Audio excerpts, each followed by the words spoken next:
Welcome to the MNmaxed Podcast. We want to thank you for joining us, and you do so as we continue the Extinction Curse. If you'd like to chat with us and other listeners of the show, come join our Discord, which, if you're old like us, is basically MSN Messenger for Gen Z.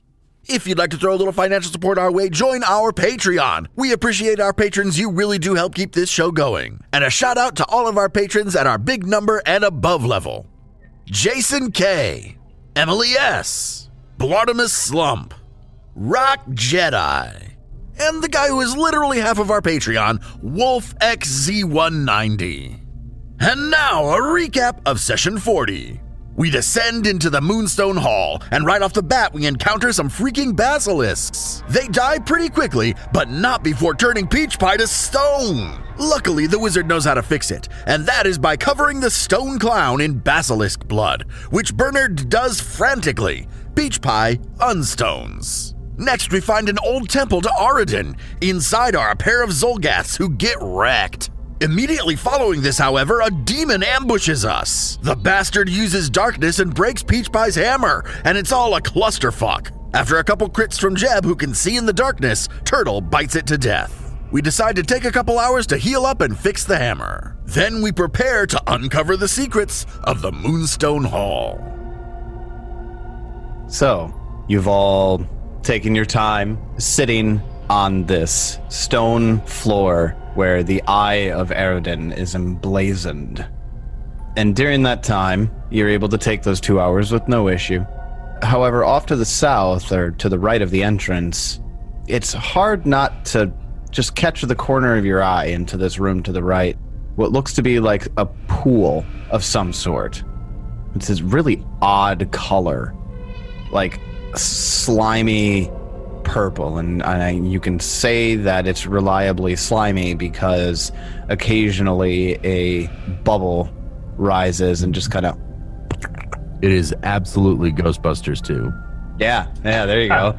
Like the Ghostbusters 2 slime, absolutely, 100%. Sorry, a bathtub tried to eat my girlfriend. I hated Ghostbusters 2. It was so scary when I was little. Is that the one with the picture? Yeah. I fucking hated that scene. Vigo, the Carpathian. God damn it, I love those. Yep, I hated it. It scared the shit out of me every time I watched it. As far as visibility in here, there are 2 sources of light on the pillars in this room, so it's not difficult to see into that room. Or off to the north, or to the left of the entrance, you see what just looks like a hallway. There's also a door in that hallway, and that hallway curves off to the right. But there's also a door straight ahead of you. Yeah, I say we go poolside. Let's do it. Let's check out that pool. It's all part of the same room. Peach Pie meanders down to take a look. Moonlight follows slightly behind. Oh god, it's one of Aroden's eyes. Yeah, it's an eye inside a pool. wings. Oh my gosh. In this room, walls of smooth rose marble surround a pool filled with purplish sludge. A golden statue of a winged eye rises from the center of the pool, dripping dark tears from the corners into a noxious substance below. Faded mosaics on the walls surrounding the pool have been disfigured with ghastly illustrations, painted with smeared blood. Where do you put the odds of this, there being an ooze in here? Hi. Somebody cast a spell into it. I back up. Is Peach Pie asking me to cast a spell into it? Why don't you throw a cantrip at it and see what happens? What's a cantrip? One of the ones that you can do forever. I like this, and I shoot an electric arc into it. As soon as the wizard casts electric arc, we go full Ghostbusters 2, and that bright blue arcs go from the golden eye of Aroden there and kind of key into the pool. And the places where the arcs touch the pool bubble up, and but it just sits there and keeps on sludging. Don't cross the streams. Peach Pie, you are an alchemist, correct? Yes. Perhaps you can tell what this substance is. Okay, I'll do that. I have to ask quick, has my slime picked up on any magic? Arcane. Good question. Arcane magic. No. I wish I had a 10-foot pole right now, and I don't. I go grab a weapon from one of the Xulgaths that we killed, just something that I don't care about. And so I don't think I've explained this before, but when we hit level 6, I got myself a walking cauldron that, and I do not describe it enough because it's hilarious. There is a cauldron now that follows me around, and it allows me to do alchemy things without having to carry around an 8-bulk alchemy lab. Yeah, just always imagine a little clink, clink, clink, clink, clink, clink, clink, clinking pot following me. And anyway, I have my pot come up close, and I go up to the purple stuff, whoop, and I dip the sword in, and then I step back, and then I go to my pot, and I start doing some alchemy shit, and I will make an alchemy check on it. And it'll take me 10 minutes, so I get a 23. It's absolutely, without a doubt, magical in some way, but it certainly is corrupted, whatever it is. This pool was not always like this. All right. Well, I relay that information to my compatriots, and I have no idea what to do about it, and it doesn't seem to be attacking us, so... It would seem that whatever this corruption is would very likely be able to be lifted somehow, but you can't see of any way alchemically to do that. Does Jeff have religion at all? Don't fuck with that shit. I do have religion. It's not good, but I've got it. Want a religion check? Go ahead. 19. You could determine that, yeah, whatever corruption or taint is here could very likely be removed. Perhaps. Did you just roll feline lore on me? Yeah, 27. So what's up? Cats wouldn't go near this shit. Dude, it's gonna work one of these times. Why the fuck else would they give me feline lore? Peach Pie, you'd think that maybe if this room in this pool was religious in some way and this corruption occurred, you know, obviously outside of the intended purpose of this pool, maybe the pool's original intentions would be depicted on the mosaics on the walls. I look at the mosaics on the walls. They're covered in blood. Prestidigitation time. I ain't got that. Neither do I. Oh, did somebody say prestidigitation? That's a cleaning spell, right? And lots of it. I'll start casting prestidigitation all over it. The wizard begins to cast prestidigitation on it. Wizard, you realize that this mosaic wall is so soiled, it would take you hours. We'll come back to it with a cleaning crew. I mean, does it look like it has to be magically cleaned, or just some water and elbow grease could do it? Because I have a weird idea. Well, how would you test that? Take Sea Surge, just slam water into it. Would that actually do anything? The blood can be removed with an hour's worth of work scrubbing the walls down. But wait, doesn't Sea Surge require an existing body of water? It doesn't really say. No, yeah, I do. Because it says you slap or stomp on a nearby solid or liquid surface. So all you could do is create more mess by doing that to the puddle. With a pool of ooziness. So then no, that wouldn't work. Man, Sea Surge sucks. You have to be like near or in water for it to be useful at all. Okay, you guys spend an hour cleaning it. The wizard gets high. I was gonna say the wizard just gonna sit by and smoke. Wizard's already high. He doesn't. Prestidigitation? Hey, if that's what we doing, that's fine. I'll clean the wall. I say we clean the wall. Okay. I will create some kind of hilarious montage, I guess. Gonna have a montage. A wall cleaning montage. Montage off the blood smears. So after an hour's worth of work, what you all discover is underneath all of the copious amounts of blood that have been just smeared all over the walls here, the mosaics depict each wall in here. There's basically 3 full-sized walls in this room. One of the walls depicts a carpenter building a chair. The other wall depicts a musician playing the lute. And the third wall depicts a scholar copying text. Kill him, he's got loot.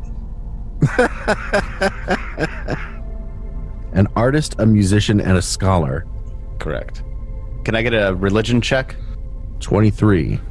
Not good. Is it Shellin related? That sounds Shellinish.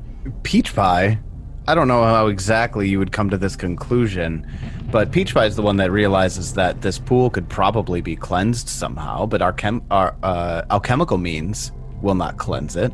You get the idea that perhaps these would be the tasks that you might have to make in front of the pool in order to cleanse it. Now that you're thinking about it, these are 3 of the major tenets of the religion of Aroden. You may have read in ancient texts. In the texts, he states that you can gain a higher being by creating, studying history, and performing.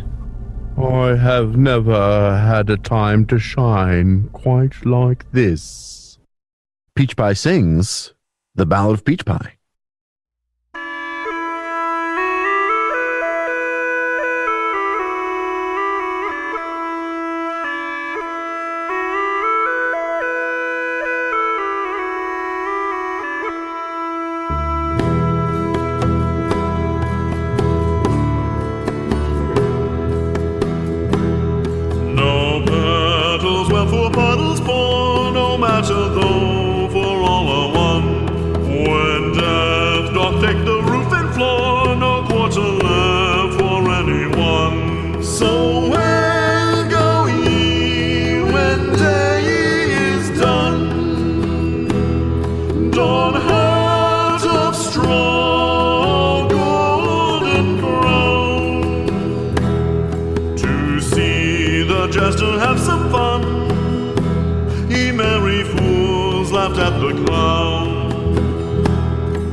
On stranger's shore, what is this life that life has spun? A chance, a stage, a moment more to be the truth in heart begun. Who be the crown at setting sun? To see the circus come to town. Whom all not there that night may shun. Ye merry fools laughed at the clown.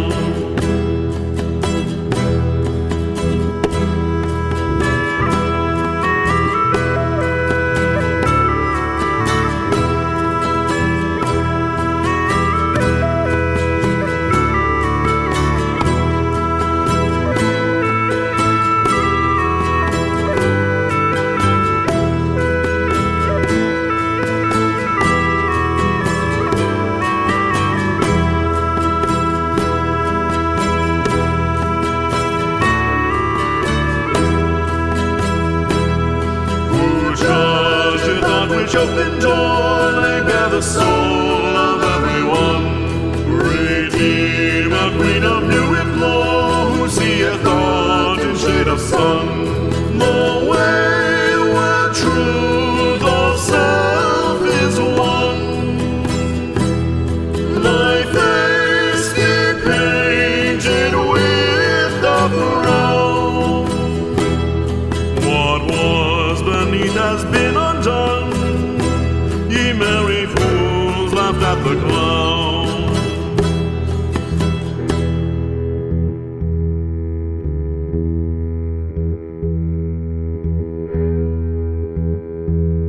A wing will fly, a foot will run. A life's a thing to whistle down. What truths there are we know but one. Ye merry fools laughed at the clown.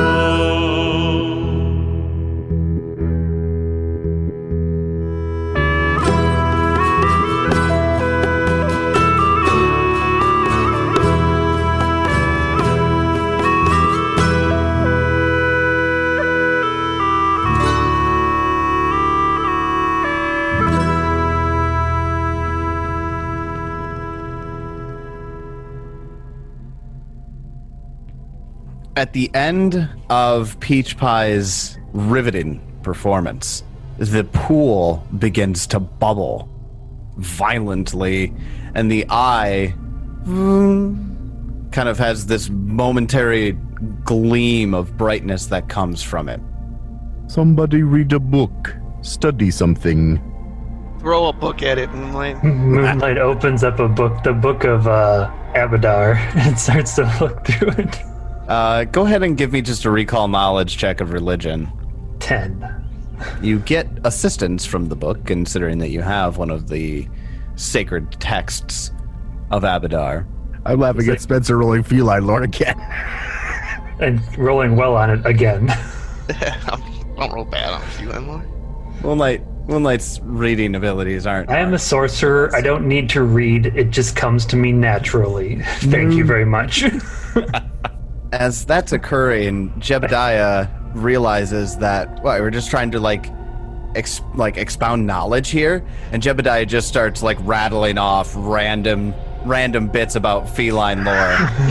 Did you know that turtles' urine tastes like buttered popcorn?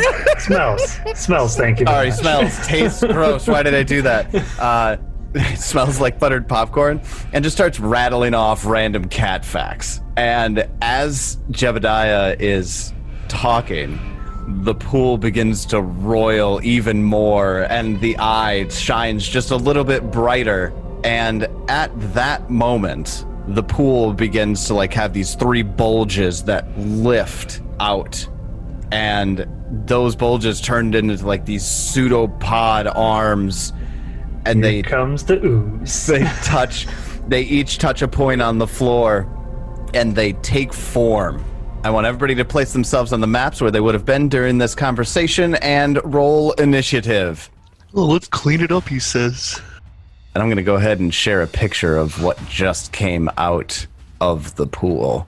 A purplish sludge that suddenly eyes begin to open up all over this pile of sludge that's forming in front of you. And each one of them suddenly they open mouths, and teeth begin gnashing. And long slithering tongues. Oh, well, that's horrible. That's fucking disgusting. Oh my god. It's a gibbering mouther, I think. Man, I just ate. Pulsates. Yeah. It is At terrible. first you think it's tentacles, but it's no, those are tongues. It's like somebody took people who were entirely face, all they are is eyes and mouths and skin, and then just melted them all together into this big pile of melted eyes and mouths and skin and flesh. And removed all the lips. Yeah, no lips. So you can see all the gross, rotted teeth. Okay, I feel like we've talked about it enough. Let's move on.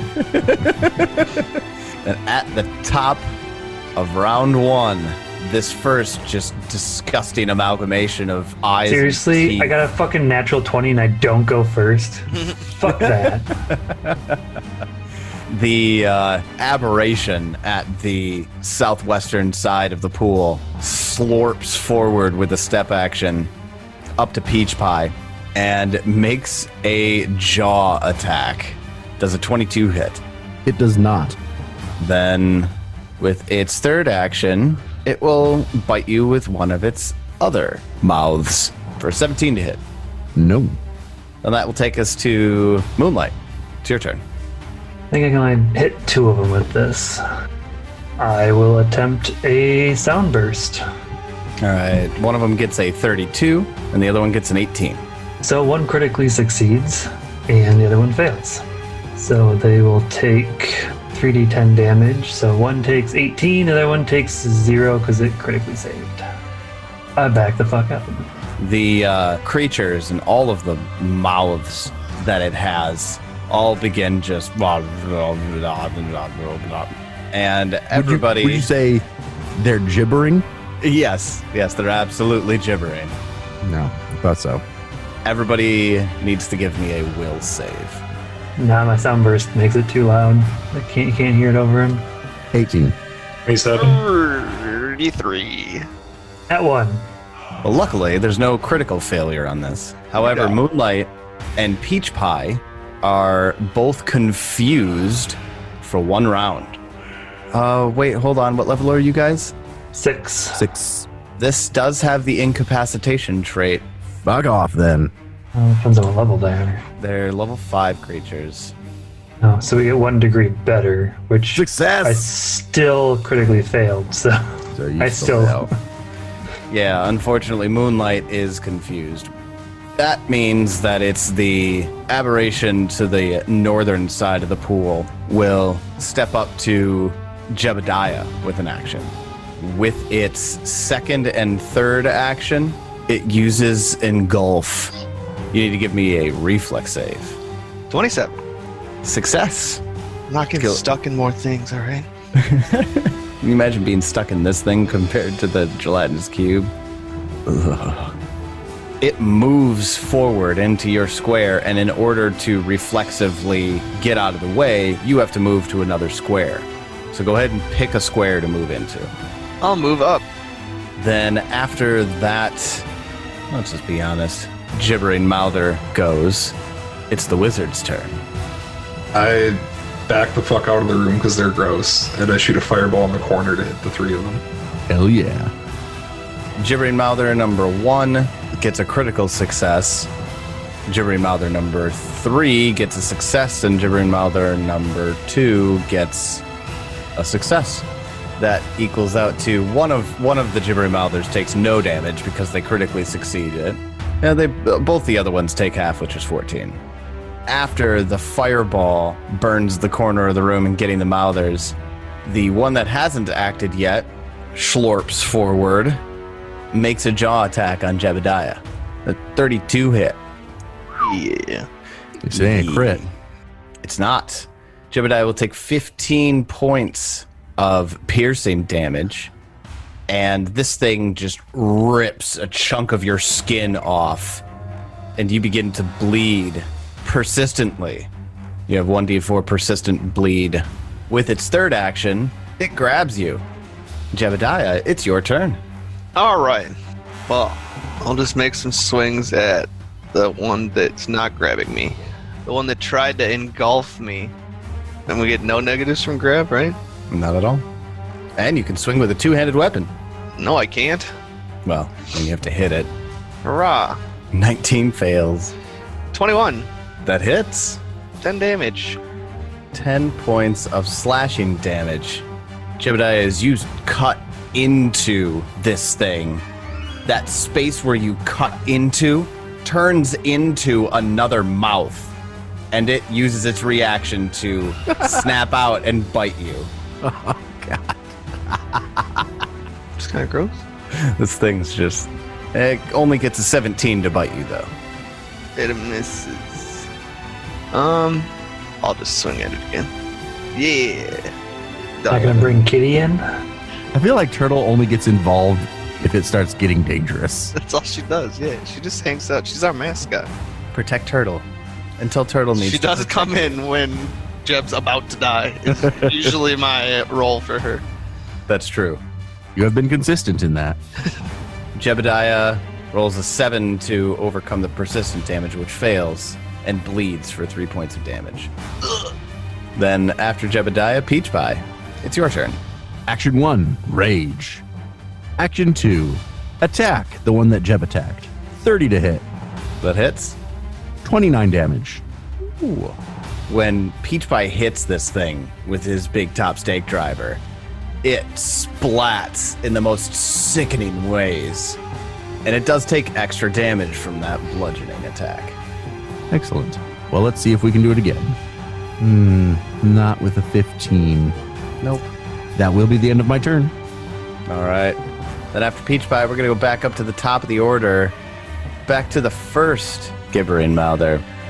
This one, right next to Peach Pie, is going to use its first action, and one of its mouths kind of spits spittle right at Peach Pie. Is that a ranged attack it just made at me? It is. Attack of opportunity. You get it. I get a 23 to hit it. That hits. I deal it 20 damage. 25 points of damage. Fantastic. I would imagine Peach Pie just reflexively ninja dodges out of the way because it was about to hit you right in the face. and then just smacks it. For its second action, it realizes that I was a don't bad see Peach idea. Pie ninja dodging anything. I don't think I ninja dodge anything. Well, I mean, It hits my chest plate and drips down sadly, oh, and then I smash it because it did miss. I don't think we clarified. It missed. it did miss with a 17. But it's acid. It's gonna burn your breastplate. My breastplate is better made than its acid spit. Fine.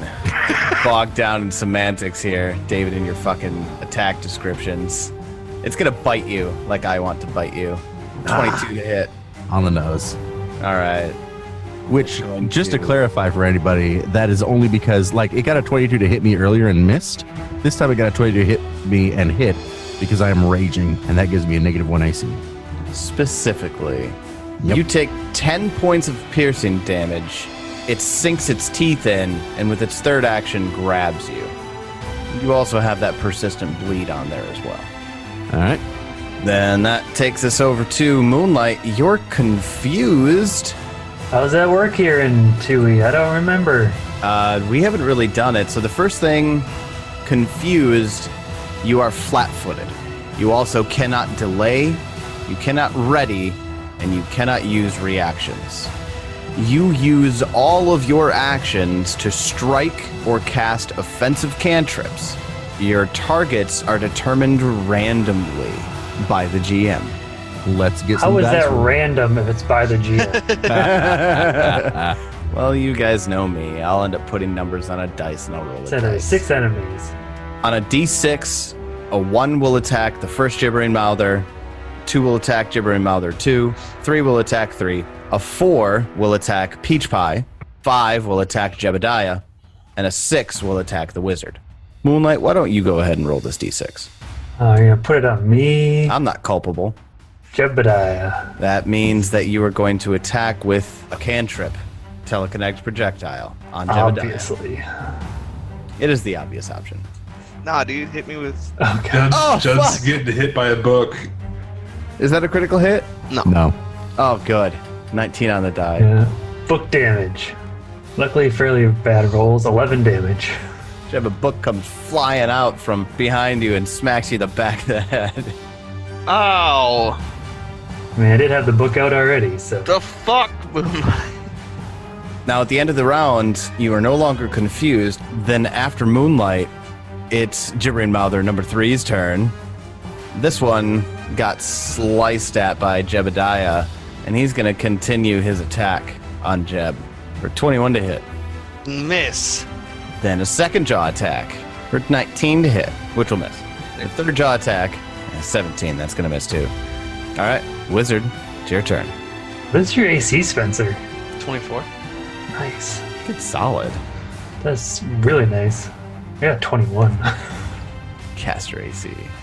The wizard will use his bonded item to recall Fireball and cast another Fireball in there. Seriously kill it with fire. Save against the fireball. Number 1 gets a 22. Number 2 gets a 31. And number 3 gets a 17. Say it's a 22, so one got it right on the dot, and one was just shy of a critical success. Nice. This one's going to go much better than your other one. Oh, that's a good roll. Fuck yeah.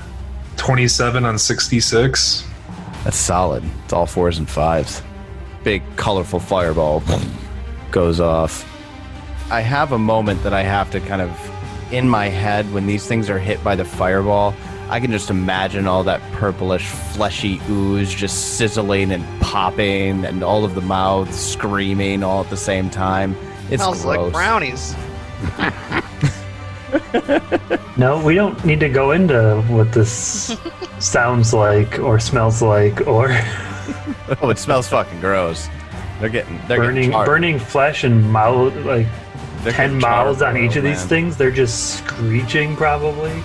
Oh god, that has to be just the worst fucking thing. Anyways, that's going to take us over to Gibbering Mouther number 2. Is going to attempt to engulf Jebediah. Give me a reflex save. 27. Nice, you make it. Moving back behind Peach Pie. These things are starting to enclose on Peach Pie and Jebediah. Then with its third action, it's going to bite at you. And get a 29 to hit. Get hit. will deal you 11 points of piercing damage. And since it did not spend an action to continue grabbing you, you are no longer grappled. Jeb, it's your turn. Well, I will try to finish off the one that we've been attacking with the 31. 31, that's a critical hit. Can these be crit? 30 damage. They can be crit. Wow. It's not actually an ooze, I don't think. Not actually an ooze. It's a flesh mound. It definitely is. And when Jebediah cuts deep into this one, another mouth forms from that slice that he makes in it and attacks him with a jaw. How can I do it when it's dead? Dying Come on. breath. Is it dead? Yeah. Oh, it is dead. Oh. Just did a fucking 30 damage, man. All right, fine. He's dead now. Sorry, I was so excited to use that reaction. I just love that reaction so much. All of its mouths simultaneously scream and then are silenced. And it Like just... 1,000 voices screech out and then are silenced. And then it just kind of like... on the floor. There's just a pile of dead flesh, mouths, and eyes. God, Well- these things are so gross. I'm going to move into flanking with this one. So you're going to run around the backside of the one that's south of Peach Pie? Yeah.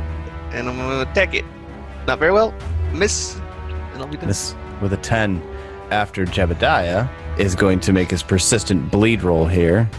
Get a 19 to save. You'll still take the 3 persistent bleed damage, but you no longer have the persistent bleed effect. Nice. Peach Pie, it's your turn. Well, since my buddy Jeb was so kind as to get in flanking, I'll attack that one that we're flanking. 26 to hit. 26 hits. 19 damage. You deal it 24 damage. Curse splat. I attack again. 25 to hit. That hits. 28 damage. 33. Another big curse splat. And I attack for a third time. Oh! That's a nat 20. Quish it. 48 damage. Real good. Holy shit. That's static plus 20, buddy. Holy hell. Yeah, it's pretty good. And that is a whack, whack, whack dead. Peach Pie does not like these mouths. No. Peach Pie smashes this one so violently into the stone floor that bits of teeth and flesh globs just hit Jebediah and the walls and are all over. It's just like globules of this purplish flesh all over the place as it spatters underneath the big top stake driver. As Peach Pie is raging and splattering his friend with all of this horribleness. Sorry, Jeb. That was my best attempt to do sad angry. All right. Well, Peach Pie still has that persistent bleed damage, although you're no longer grabbed by the thing that you just pounded into the dirt. I roll a 15 and succeed at my check. Perfect. You'll take 3 bleed damage before that goes off, but you are no longer bleeding. I ain't got time to bleed. Moonlight, it's your turn. Top of round 3. So Moonlight sees the book laying like next to Gibbering Mother 2 and is like, oh, I must have hit it last time. And goes to hit it again. It's a little blank spot there. The best part is that the place that you threw the book at is exactly where Jeb was. Exactly. I get a 28 to hit. 28 hits. I deal a 10 damage. Since you're hitting it with the book and it's bludgeoning, that's 15 damage. That's good because my 3d6 rolls sucked. All right. Moonlight, what do you do with your third action? I back the hell up just to make sure it goes after Peach Pie instead of me. Then that's going to take us over to the wizard. It's your turn. The wizard will electric arc the last one. It gets a 30 to save, which is a regular success. 12. So it'll take 6 electric damage. And then I back away too. Even further back than Moonlight, just in case it comes after us, it goes after Moonlight. All right. Then the final gibbering mouther uses its first 2 actions to attempt to engulf Peach Pie. Give me a reflex save. 22. A 22 is exactly what you need. Ooh, I was going to say, it's got to be close. All right, it's going to move into your square. You go ahead and pick where you want to move to. Then with its third action, it's going to bite you. You got a 23 to hit. It will hit. Peach Pie will take 16 points of piercing damage and will also take that persistent bleed. Jebediah, it's your turn. All right. I will just step up here and begin to kill this thing. 17. 17 misses. 18. Also misses. I will not help in killing this thing. Done. It was unfortunate. Those are some pretty piss poor rolls. It's Peach Pie's turn. All right, flat-footed again. So here we go. Well, that's not crit. Fucking A, dude. Holy hell. Oh my god. That'll be 57 damage. Wow. 11, 7, 8, 6 plus 20 is 52, plus it's weak to bludgeoning, 57 damage. Please keep giving us things that have bludgeoning weakness, please. Seriously. Like, Also, holy shit, this one's got a lot of hit points. Yes, it does. yeah, it's still alive after that hit. Attack number 2. Not for long. 27 to hit, That's a big hit, buddy. 29 damage. I'm just going to go ahead and say it. We got another splatterfest here. Teeth, tongues, eyeballs, all over the walls and floor. And Jeb, you're just covered in this goopy purple shit. As it dies, I come out of my rage. Sorry again, Jeb. Jeb just retches. Peach Pie, we just cleaned these walls. Very good. Congratulations. Peach Pie, after your turn, you're going to bleed again. You take 1 point of bleed damage. What'd you get for your persistent recovery? 4. So that means you're going to continue to bleed unless somebody does something about it. Moonlight can't do anything for Peach Pie, so they are going to go check out this pool now that we killed those things. Is it like empty, or is it still, or is it like cleansed itself now? It's not empty. It's still that purple color, but it's no longer like roiling. We'll come back to more to you in a second. Wizard, do you do anything on your turn in the encounter order here? Good job, clown. Those things are really gross. Jebediah. I'll walk closer and that's it. Try my best to clean myself up. Wait, no. I would have seen how dirty Jeb was. I would have gone and cleaned him up. Prestidigitation on Jeb. Start cleaning Jeb up. Nice. Yeah, like he's gross. Like I'm spotless. If I hang out with him, I might get dirty. All right, Jeb, do you clean yourself? I suppose it's hard to tell that Peach Pie is bleeding profusely when he's covered in all of this shit. He'll figure it out. All right, then Peach Pie. I'm really gross, and he did this to me. It's true. Then I take that action medicine check. All right, go ahead and make the medicine check. I get a 21. Rules check time. Yeah, This is the first time we've ever done administer first aid to stop bleeding. Attempt a medicine check on a creature that is taking persistent bleed damage, giving them a chance to make another flat check to remove the persistent damage. Huh. The DC is usually the DC of the effect that caused the bleed. It was just an attack that caused the bleed. Maybe 15 then? So I'm going to say a standard level 5 DC on DCs by level. Because I've got that right here. You did. Level 5 is 20. Then you succeed. Go ahead and make another check to attempt to stop the persistent. Well, I roll a natural 1. All right. Then after your turn, you're going to take another 1 point of bleed. But I roll a 15, so that's it. You're no longer bleeding. All right. Now we're out of initiative order. Yeah. I think we're going to need to take some time to heal up again. It's also really, gross in here again. Yeah, I leave that room. I start prestidigitationing everything.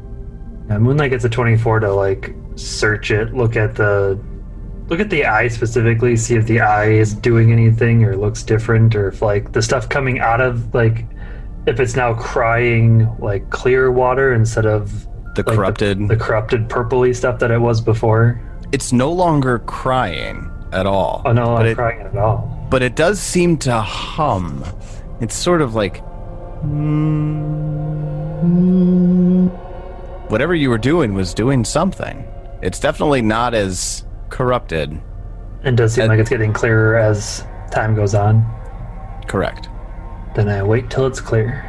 There is one more portion of the ritual that you have yet to complete. First picture was like is it somebody sitting on a chair, making a chair? Or? Artist is an artist, and it was a musician, and it was a I'm going to come back. An artisan. An artisan. That was crafting. Somebody crafts something then. I make a potion. How long does it take you to do that? 4 days. You don't have quick alchemy or anything like that? No, I don't. I whittle something. All right, with what? I hand him a twig off of me. I make a craft check. I've got a dagger to try and whittle a little animal. All right, perfect. Let's see it. I get a 17 craft check. Well, I mean, we're not exactly going for piece of masterwork art here. What kind of animal are you crafting from the twig that Moonlight offered you? Probably something that's long and thin, an alligator. All right. It kind of looks like a snake. Yeah, probably. I get too close on the legs and break them all off. Them big stubby fingers that you got now. As Peach Pie holds up the completed whittled twig of Moonlight into the alligator snake thing. The snakeadile. The snakeadile. The golden altar that's here hums louder, and suddenly clear water begins pouring from the corners of the Eye of Aroden here. As that clear water is splashing into this pool, just that seems like a cloud of that purple corruption just dissipates and is gone. I feel as though we've done something important.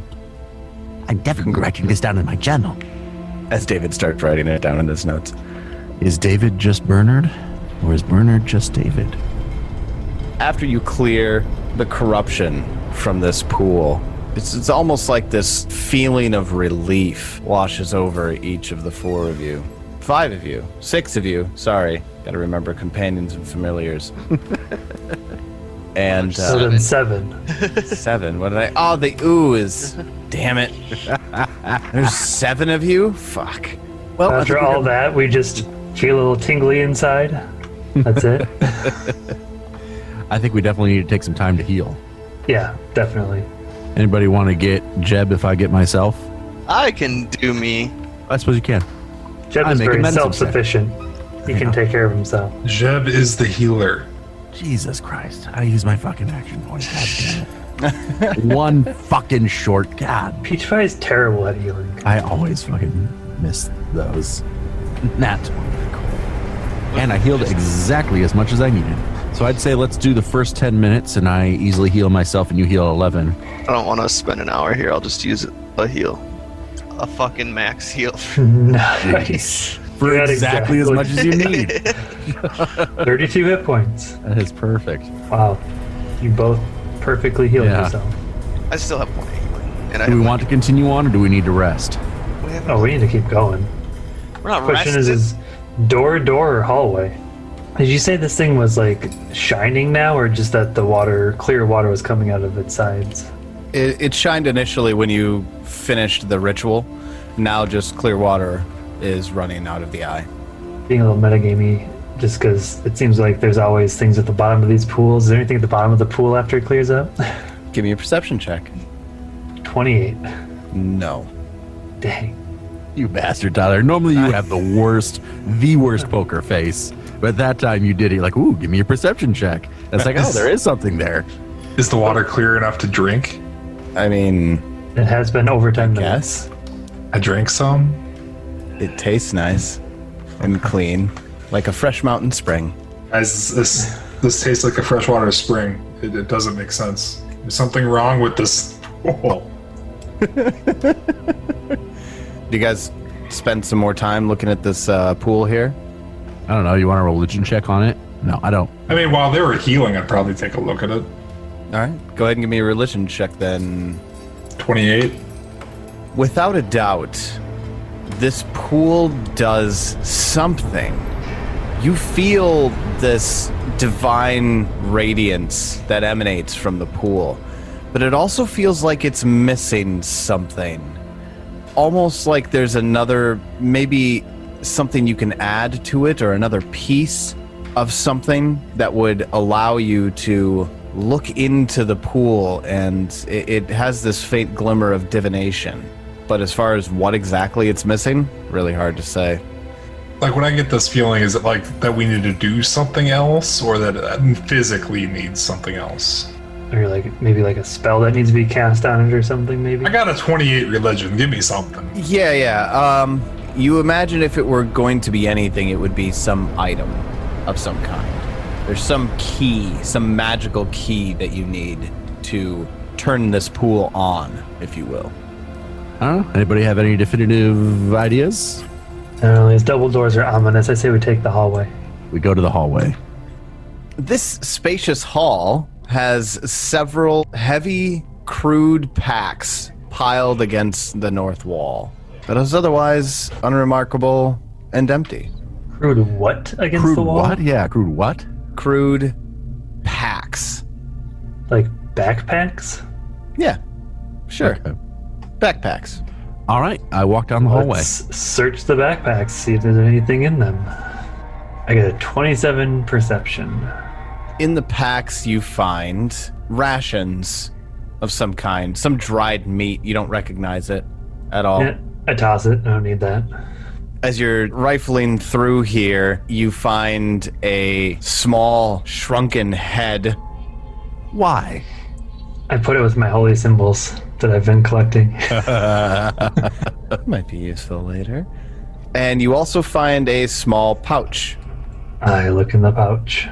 It has 19 cracked rubies in it. Do I think cracked rubies are worth anything? Well, since there's not an appraised check anymore, I'll just let you know the cracked rubies are worth 5 gold each. Oh, that's not bad. And there's 19 of them. You will find them in your just party. you just put the crack at the bottom of the ring, the bottom of the setting. Yeah, right. That's exactly how that works. Okay, I take the cracked rubies. Is the shrunken head like actually in there? No, there's no item entry on Fantasy Grounds for Oh it. man. You can go ahead and create your Just own. very though. macabre. Create my own. So macabre. You want to give me a society check since you're so curious about the head? Sure. I'm -1 society, so I get a 7. Yeah, you have no idea what kind of head this is. It's shrunken. That's what kind of head it is. There you Can't you figure that out? Right. It says it right there in the name. Wizard kind of comes up behind you, and with the wizard, you recognize that as a darrow. Fucking Darrow. It's the gnome equivalent of a drow or a duragar for dwarves. And A shrunken darrow head. Just unusual enough to hang on to. what do we know about where Xulgaths normally come from? You A had, lot. I know at one point you had said that they're not from this island. We were told that they were from the Darklands, either by the Wiz or somebody else. So I guess that would make sense if one of them had a Darrow head. They killed a Darrow and shrunk its head down. All right, sure, fair enough. Does How many this place lead- Xulgaths know how to shrink a head? Are we going to the Darklands in this campaign? I peek my head around the corner. Is the Darklands there? We're still in the upper area of this place. You never know. We need to get down to the bottom level for that. You see that the hallway curves off again to the right, turns to the right. There's a door on the eastern side here. There's a door on the western side that's very close around the corner that you just peeked your head around. What do we want to do? Go down the hallway. Down the hallway.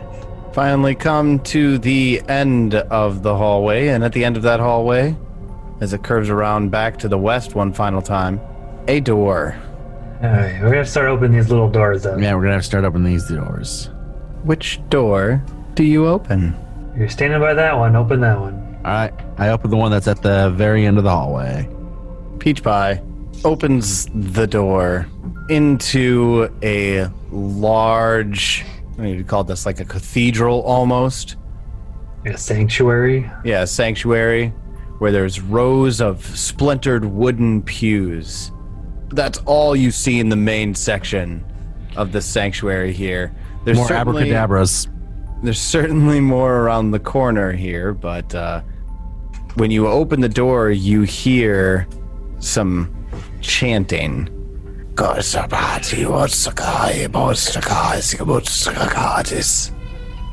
Anybody want to try and sneak in? Do I understand that language? You can't hear it. Oh. I take a step back and I tell my compatriots what I hear. There's somebody chanting in there. Sounds like a Xulgath again. I go listen. As the wizard kind of comes up to the door. Stealthily go listen. Sorry, stealthily goes up to the door to listen. 22 on stealth. You hear that scratchy Xulgath.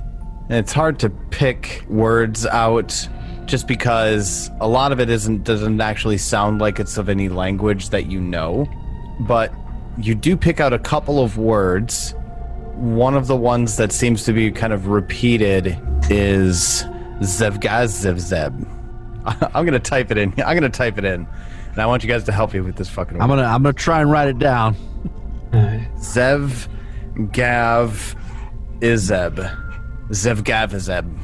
Oh, Xulgaths. Xulgaths. Isn't that like a demon lord or something like that?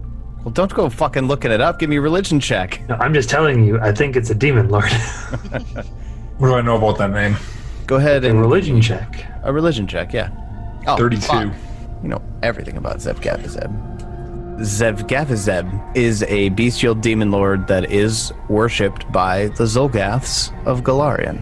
In the primordial days of the Great Beyond, the Clippeth Lord Xulgaths ruled over a dark corner of the abyss.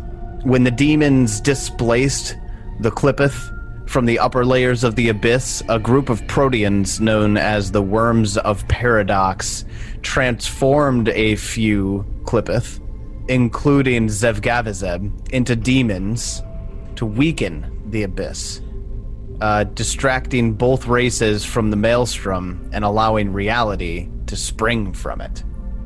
Well, okay then. Xulgaths was originally a Clippeth lord. The wizard goes on a long tirade that doesn't make half any sense. I feel like it's exactly what Tyler just said, and all of us are kind of like, okay. Yeah. The important bits to take from that is that Xulgaths is primarily worshipped by Xulgaths.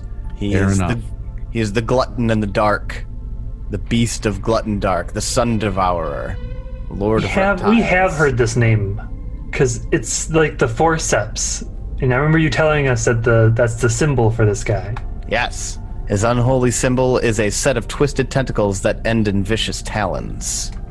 And I have mentioned it to you before, because it has been brought up before. We saw this in the tower, right? I'm taking lore Extinction Curse next time. That's bullshit. You can't do that. So I can remember the things that have already happened. Yeah, so we're going to go interrupt this prayer session, right? I believe either they're praying or perhaps trying to summon something. We should probably get in there.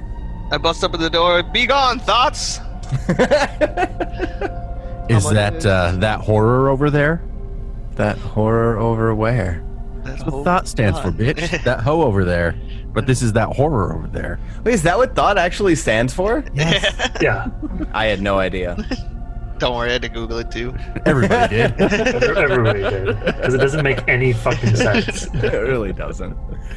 All right. As you bust into the door, you notice that there are wide marble steps that lead up to a dais.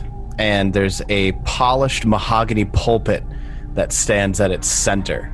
Behind the dais is a glorious fresco on the curved wall behind, and it depicts Aroden engaging in several tasks, battling an imperious necromancer, raising a pair of islands from the sea, and standing atop a mountain with his hands outstretched, wreathed in blue flames.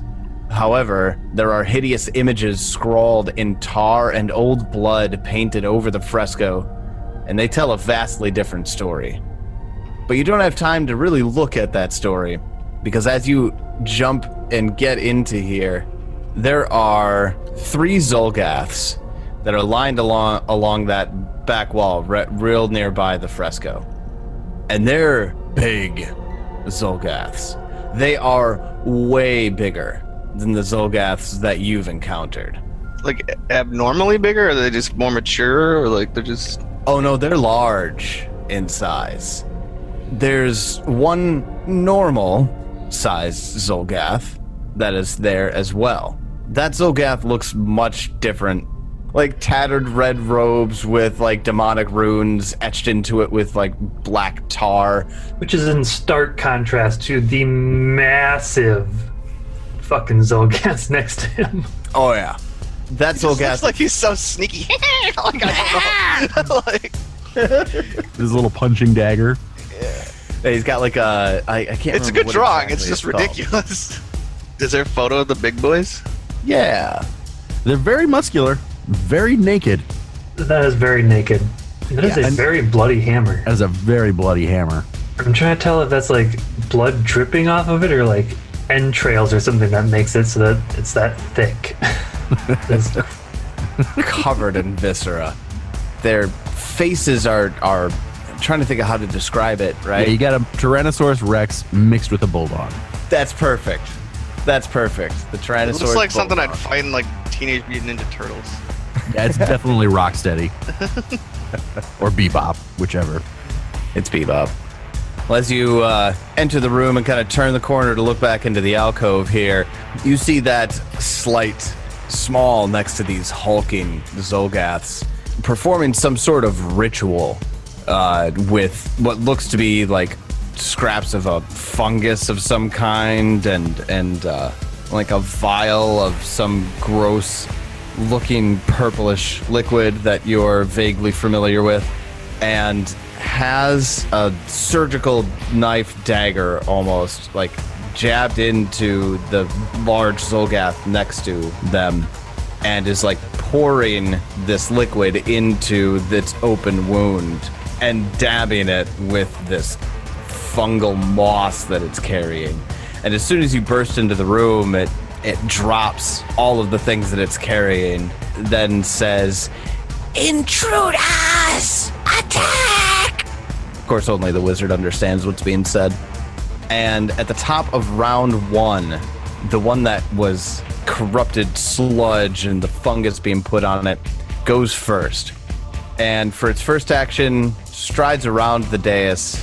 It is taking pains to avoid that raised stone dais. With its second action, it comes up to Peach Pie, and its third action, claws for 21 to hit. Miss. As it gets closer to everybody, it smells. I can fail. Peach Pie does fail with a 16. The wizard fails with a 17. But Moonlight and Jebediah save. So, Peach Pie, wizard, you're sickened. That's going to take us over to the smaller Xulgath, the slight one that was performing the ritual. She steps back further away from the door that you entered from, also avoiding the dais very specifically, and casts a spell at Peach Pie. And only the wizard understands this, but before casting the spell says, "I know of you." Peach Pie. Wait, you hear me from the hallway. Who am I? It's not even looking at you. Didn't even know you're there. She casts Dispel Magic on Peach Pie's big top stake driver. David, how does that work? What's her spell attack? Well, just roll a d20 with her spell attack. So it's first the spell attack roll. And she's got to beat a 19. Gets a 32. She succeeds. and critical doesn't make a difference. Critical only makes a difference depending on like how many levels higher the item is than the spell, and the spell's a second level item, or excuse me, a second level spell, and critical success means you can do things that are up to 3 levels higher. So I guess it does make a difference because my weapon's a 4th level item. So she did have to get a critical success to succeed. So in order to successfully dispel that, she actually needed a critical success. Yes, if she's casting it as a second level spell. Glad we went through all of the trouble to find that out earlier today. Just so you could fuck me with it. Yes, that's her turn. It is now the wizard's turn. The Wiz will walk out of the hallway to see what the fuck's going on and who's talking. Move right there. Does that provoke? It does not. Okay. And then I cast a heightened sudden bolt. Heightened up to level 3. On the skinny one that's talking. Then she gets a 15 to save. That will fail. 26 damage. Shit rolls on 5d12. It zaps her. Zaps her but good. After the wizard, Jebediah, it's your turn.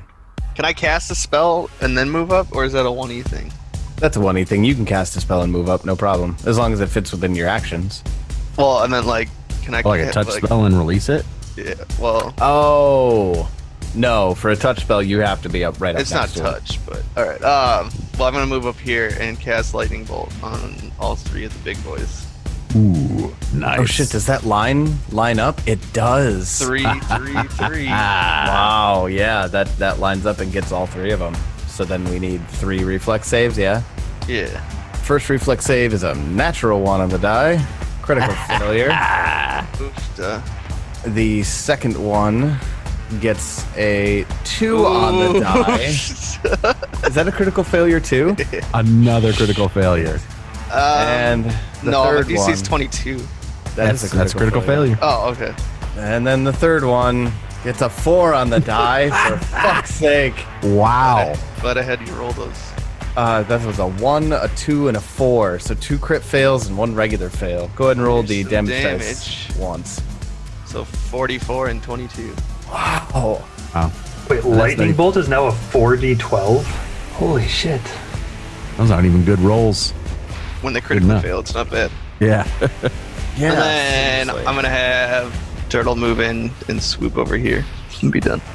Jeb just calls this bolt of lightning that is just undodgeable. In fact, the 2 Xulgaths who are back by the dais still look like they want to do more to dodge out of the way, but they're so afraid of getting close to her, touching the dais, that they take the full brunt of that lightning bolt. Then after Jebediah, it's Moonlight's turn. I will move into the room. What do I want to do? I think I'm going to move there, which is probably super risky. Kind of out by myself right now. So I move in past Peach Pie, Wiz, Jebediah, past large Xulgath number 1. I'm just going to tell you what they are. They're called Xulgath Spine Snappers. Well, that's not terrifying at all. It's okay. You don't have a spine. You have a trunk. This is true. Well, we'll see if this does anything to this guy. And I don't think I've actually cast this spell yet. We're going to do a Ray of Enfeeblement. Oh shit, I have to range spell attack him and Fortitude save? No wonder why I haven't used this spell before. I do get a 29 to hit though. 29 hits. Which one are you going against? Number 1. It's the only one in my reach. Okay. He gets a 27 to save. Okay, well, even on a success, he is still enfeebled 1 for 1 minute. You take a status penalty equal to the condition value to strength-based rolls and DCs, including strength-based melee attack rolls, strength-based damage rolls, and athletics checks. So basically, I was trying to make it so that they couldn't hit as easily or as hard. And that's my turn. It's one of the big boys in the back, and he carefully moves around the dais. He spends 2 actions to get between Moonlight and the smaller Xulgath, and then makes a claw attack. He gets a 21 to hit. That hits. Exactly. 10 points of slashing damage, which would bring us over to Xulgath Spine Snapper number 3. This one's still behind the dais. I feel like I'm singling you out here, Moonlight, but I'm not. You're just the only one who's in reach after making their way all the way through all of them, their pals, not being able to sit anywhere else. Did he make a path that went by me at all? He did. I take my attack of opportunity on him. So he moves carefully around the dais, and past his friend that's right in front of Peach Pie. And as he passes through his friend, Peach Pie smacks him. 21 to hit. 21 hits. Not raging, and don't have magic, but I still deal in 14 damage. All right. He takes it. Knock him in the shins as he passes by. Well, 2 actions to get there. With his third action, we'll make a...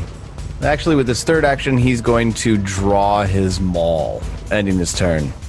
Peach Pie, it's your turn. Action 1, rage. Action 2, attack. I even got this all fucking figured out for you, you dispelling son of a bitch. And I get a 32 to crit just to teach you a lesson. Critical hit. Oh, thanks, David. I appreciate it. I deal it 29 damage. I hit it again. Well, I attempt to. I get a 20 to hit, and it looks like that does miss. It does. Unfortunately. All right, that's the end of my turn. Then after Peach Pie, we're going to go back up to the top of the order, round 2. It's the Xulgath that stepped up to Peach Pie first and foremost. And he's going to use his first action to draw his maul. Second and third action to do something called Brutal Blow. Don't you get to attack him again, David? Oh, yeah, he drew his maul, and it's a new round. Thanks, Spencer. I just want him dead. Kill him now. That was good. That's a good catch right there. It is a manipulate, interact. That's not a critical hit. Your critical hits, David. Don't dispel him, dude. 43 damage. Fuck. David, Yeah, you're going to have to go brutal blow somebody else, you motherfucker. Yeah, Brutal blow somebody in hell. which he's going to have to do because he's super dead. Go fucking suck Osmodeus' dick. You're super upset about that fucking dispel. I'm killing your creatures, Tyler. All right. Wait, the spell's permanent, isn't it? No, it's 10 minutes on an item. Okay. All right. Well, since that got kind of put to shit for me, it's the small demon caller Xulgath's turn. I was gonna say, Peach Pie is fucking wrecking it tonight. Seriously. I've been rolling stupid well. Yeah, you have been. Cast a spell. Shit, she needs to actually step up in order to cast the spell. So uses first action to move within range, and its second action to cast a third level harm spell on Peach Pie. Peach I mean, he's Pie. brilliant. Fortitude save from Peach Pie. Looks like I get a 17. Fail. And deal 11 plus 24 on the third level harm. 35 points of negative energy damage to Peach Pie. Got it. Then after that, the wizard. It's your turn. The wizard drops or casts Rhyme Slick and drops it on the 3 enemies. I call down a Icy Wind or Chill Wind. I deal 2d4 cold damage, basic reflex save, and if by chance any of them critically fail, they fall prone, and it makes the area difficult terrain. Demon Caller Xulgath gets a 15. Big boy number 2 gets a 22. Big boy number 3 gets a 27. So it looks like 2 successes and a fail from the caller. Spencer casts a spell. He gets 2 crit fails. They roll everything under a 4. Bullshit, man. Every spell I've cast, they've all saved everything. I do 2 fucking damage. No, you don't. You do 2 damage to 2 of them and 4 damage to the other one. You deal 8 damage. It's a 2nd level spell. And, But there's the difficult terrain now. So a cold wind blows through the sanctuary and creates a slick of ice right underneath the 2 remaining Xulgath spine snappers and under the caster. None of them fall prone, but they do take that cold damage, and they're now in difficult terrain. It's Jebediah's turn. I'm gonna step up to here and cast Shockwave. Oh shit, all the fancy spells are coming out. What does Shockwave do? Knock him down, I smack the ground. 15-foot cone. So I'm gonna hit the 2 guys. Just get the 2 big boys. Fuck. There's Jeb's spells failing for you, Ted. Yeah, that should make you feel better. One of the Xulgath spine snappers gets a 27. And the other one rolls a natural 20 for a 30 and a critical success. So the one that succeed is just flat-footed until the end of their turn. So until their turn. Yeah. Okay. And then the one that critically succeeded, nothing happens. Correct. So the turtle's gonna move up between Moonlight. and be done. Then Moonlight, it's your turn. Moonlight's casting a spell with the reach spell. Just because I need to fucking do this at least once sometime. I'm gonna need a fortitude save from medium humanoid. The cast Oh my god. rolls a nat 1 on the die. It's vampiric touch, bitch. Oh, fuck. Darn. Oh, damn. 56 damage. Holy shit. Do you then heal that much? That is, I receive half of it in temporary hit points. I gain 28 temporary hit points. 28 temporary hit points after? Oh my god. Wow. Well, that was good. Oh, I'm so glad I did that. Holy crap. How does that look? I just keep going back to this, the darkness around Moonlight, even like edging towards like Jeb and Turtle, and then it just like reaches out this like spectral hand to this guy, and just like clutches his heart, and he just like falls over. It just collapses. Absolutely no form to that, and then you see like the arm reaching out, like pulses back to Moonlight, and you see Moonlight, like the darkness get thicker around Moonlight. 28 temporary hit points. God, that's so much. Holy crap. I've never seen Vampiric Touch crit fail before. That was devastating. Well, that's what happens. Wow. All right. Well, when you completely drain the life out of this spellcaster, both of the remaining spine snappers go into just an absolute rage, and they both bellow, Uzencha! No! And it's their turn, right? Or do you still have an action? No, Reach took my other action. Reach spell took your action. All right. Good thing you've got all that temporary HP. Yeah, I think I'm about to get fucked up, guys. Worth it. Oh, absolutely. Yeah. One of them reaches out and does a claw attack on you and gets a 32 to hit. That's a critical hit. Will deal you 25 points of damage. There goes most of my temporary hit points. It's basically all the temporary hit points. And with its second action, it'll actually grab you. And with its third action, use this ability called Choke Slam. That sounds like fun. The Spine Snapper slams the creature against a nearby surface. The target and the surface struck each take 4d6 bludgeoning damage, and you must succeed a Fortitude save. 27. Fortitude save will succeed. I was supposed to say, if you say fail, fuck me. I got the F there for a second. No, that's going to succeed. But you will take 15 points of damage as this Spine Snapper like slashes at you, grabs you, and just slams you onto the ground. And little chunks of the stone floor fly up as you both take damage. Then that takes us over to the other Spine Snapper. First action to draw them all. And with its second and third action, do this Brutal Blow ability against Moonlight. 23 to hit. Being grabbed, he's just like holding on to me, or? Oh yeah, he's just like holding you up. He's teeing Moonlight up for this guy, holding him. Yeah, 23 absolutely hits me. Finger on top of Moonlight's head. Being flat-footed. And swings and hits with the maul, dealing Moonlight 19 points of damage. Well, guys, I'm going down, but it was worth it. Give me a Fortitude save. 31. Damn. You don't get flung into the wall. It's like Awesome Blow from First Edition. Oh, it can like knock you back? Yep, knocks you back, and then if you hit a surface, then you end up taking extra damage.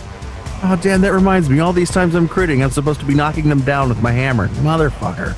That's okay. You've already been ridiculously effective. supposed I'm to be okay sweeping. with it. David nerfing himself again. Yeah, as always. Oh, and you've been forgetting the sweep trait, Spencer. Yeah. I don't know how often it's actually come into effect, but That takes us down to the bottom of round 2. Before Peach Pie walks up and wrecks shit, a lot happened in 2 rounds. Peach Pie, it's your turn. Peach Pie walks up and wrecks shit. I'll attack the one directly to the south I do get into the difficult terrain myself, but it doesn't really matter. That's the one that's holding Moonlight right now. No, I don't think so. Isn't the one? Yeah, number 2 is the one that's holding me. Oh, okay, well, that's the one I'm attacking. Peach Pie walks up and wrecks shit. Another nat 20, David? 38 damage, and he's knocked the fuck down. God damn. Does that make him release me, or do I go flying? Oh, he's going to release you when I kill him with my next shot. No, I miss. That's the end of my turn. Man. And why is it that he gets knocked prone again? The critical effect of my hammer. Oh, you have the I have critical specialization now. You do, okay. That was 6th level, wasn't it? Yeah, 6. That was huge. He's not dead, but he took a fuck ton of damage, and he's looking way bloodied. After Peach Pie, we go back up to the top of the round, and the wizard. It's your turn. The wizard will cast a sudden bolt on the Xulgath that's still holding Moonlight. Yes. Yeah, on that one. Spine Snapper gets a 14 to save. This is just a regular level 2 sudden bolt. 31 damage. Fuck, nice rolls. It fails on it and takes all of that 31. Don't fuck with Moonlight, apparently, and he's dead. For my third action, I start moving closer to that dais to see just take a look and see what's over there. Okay. I don't have any other actions left, though. We'll come to that later then. Jebediah, it's your turn. There is only one Spine Snapper remaining. That was quick. I'll move. I'll just stay right here, actually. And attack. Ooh, nice. Miss. 16. I'll try again. Miss. Turtle will attack. Turtle's just going to take advantage of the flank and get a 30. That's a critical hit because of the flank. Well, here's the precision damage. Which 1. also doubles. 2. Well, so this is better. Alright. So 26. And that'll be done. Looking hurt. Still up. Moonlight, it's your turn. Moonlight's no longer grabbed. Correct, because the one that was grabbing you got fucked up by your party. Moonlight's gonna back away and then cast a spell on this guy. We are gonna do Hideous Laughter on him. Gets a 24 to save. Damn, that succeeds. So let's see, on a success, plagued with uncontrollable laughter, it can't use reactions. All right. And this Xulgath is just like crying because you're killing all of his friends, and it's turning into that hysterical laughter right now. This is gonna fucking kill it. Yeah, go after Moonlight, you dumb. I just know it's gonna do it. It's gonna kill it, but it's gonna do it. It's gonna take its first stride action towards Moonlight. Eat it, motherfucker. 25 to hit. The attack of opportunity hits. 14 damage. That won't kill it. So it uses its second action to make a jaw attack on Moonlight. You get a 24 to hit. That hits. Bites Moonlight for 20 points of damage. Moonlight is still standing somehow. No shit. How? I'm at 1 hit point. Oh, wow. Moonlight is hanging out at 1 fucking hit point. With the Spine Snapper will use its third action to make a claw attack on Moonlight and get a 30 to hit. That'll hit, but it's not a critical. It's not a critical, so Moonlight's gonna get taken down to 0 HP on this slice and just goes up and bites and claws, and Moonlight falls. And it kind of like rears back and yells at the ceiling of the chapel in anguish and anger and satisfaction. Peach Pie. I have to do this. Peach Pie moves up to Moonlight with 1 action. Second action, Battle Medicine. Critical success. Moonlight, you heal 26. And as Moonlight comes back and begins breathing again, I look at the Xulgath with a sly smile, and then I kill him. Don't get too cocky. Watch me. I'm gonna fail. I just know it. I'm gonna fail. 22 to hit. Damn it. Probably not gonna be enough damage. 15. Not quite enough. Break its kneecap. And it goes down on 1 knee. Not prone, but it's looking like it's ragged breathing, and it is on its last limb. I just needed it to see that it couldn't kill Moonlight.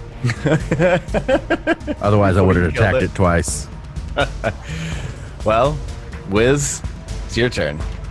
A magic missile the fucker. I want to kill him.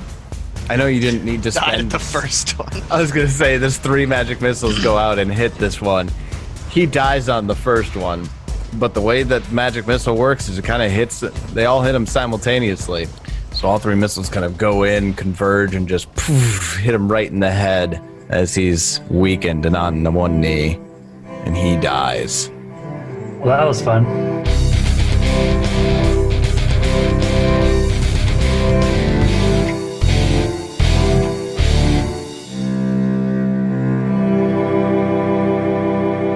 Fun indeed! We wrecking shit in Moonstone Hall, which apparently is an old temple to Aroden. What other mysteries will we uncover? Tune in next time to find out as we continue the Extinction Curse. And until then, may you have many great adventures of your own. It's your turn.